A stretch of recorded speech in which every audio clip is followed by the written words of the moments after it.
And it is technically a fruit. They grow on trees native to South America and Central America. These days they can grow anywhere 16 degrees north or south of the equator, so around the globe in that band. Places that are very hot and very humid are places where the cacao plant grows well. When you split open the pod, you'll see something a little like this. It's got a fleshy middle, which has a stringy texture, a little like a pumpkin. And it actually has a sort of citrus flavor to it, and so do the beans before they're roasted. The fleshy part, however, is not used in the chocolate making process. The part that is used is technically the seed of the fruit, though we do call it a cocoa bean or a cacao bean. So we're going to put the fruit out in the sun. The fleshy part will fall away, leaving us with our beans. We're going to roast those over the fire. And it's in the roasting process that we lose that citrusy flavor and we develop the chocolate flavor that we are familiar with. After roasting, we want to remove the shells of the cacao bean, cocoa bean. They have this papery covering, a little bit like a peanut. There's not a lot of flavor in the shell, and it doesn't really add anything, so we want to take that off. So we're going to do a process called winnowing. Take your winnowing basket, which is shaped more like the one we have up there. You're going to do this outside because it's very messy. Toss the beans several feet into the air.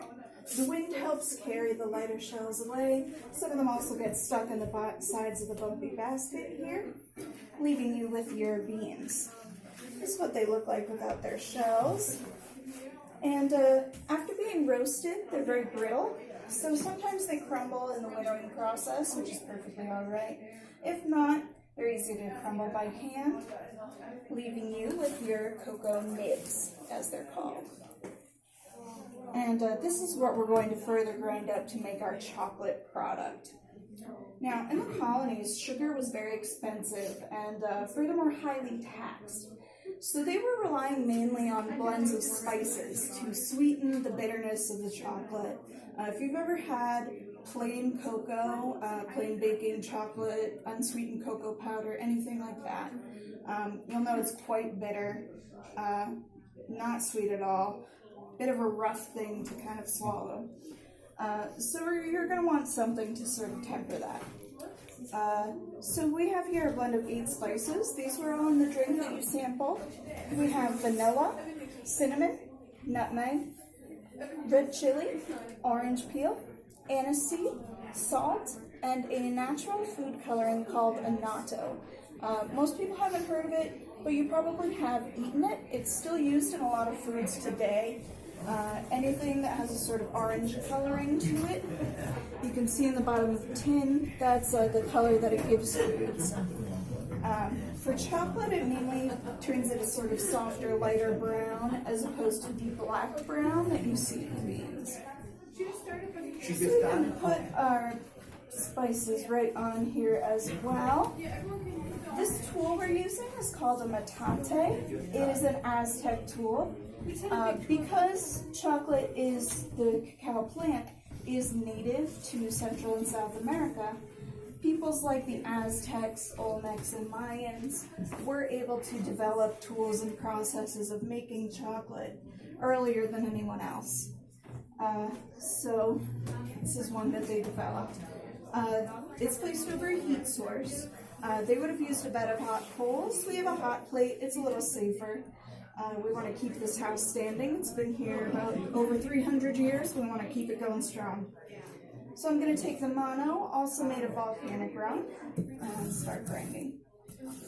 Now, Captain Newark Jackson, who ran a chocolate shop here in Boston and was a member of the Old North Church, he probably would not have used a metate.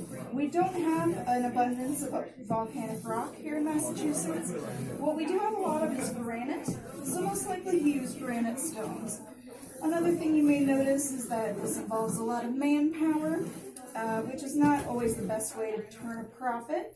And Captain Jackson was a merchant, so he most likely would have used horsepower to do the work of grinding his chocolate, or water power, like you have in a mill. So as you can see, we're working up this lovely chocolate paste. There's no extra oils or water added to make liquid here, just what's naturally present in the bean. We're gonna scrape this paste down to the bottom to a mold like we have down there. Now it's gonna harden into this product. This is what you would buy from your chocolatier. This is called a chocolate cake, that's what they called it then. And this would be the softest chocolate product you could get until past the Industrial Revolution. So it's really not something you can bite into. You would have to grate it into a powder and then mix that with hot water. And that's how you get the drink that some of you have sampled. And I'll pour some more out for the rest of you.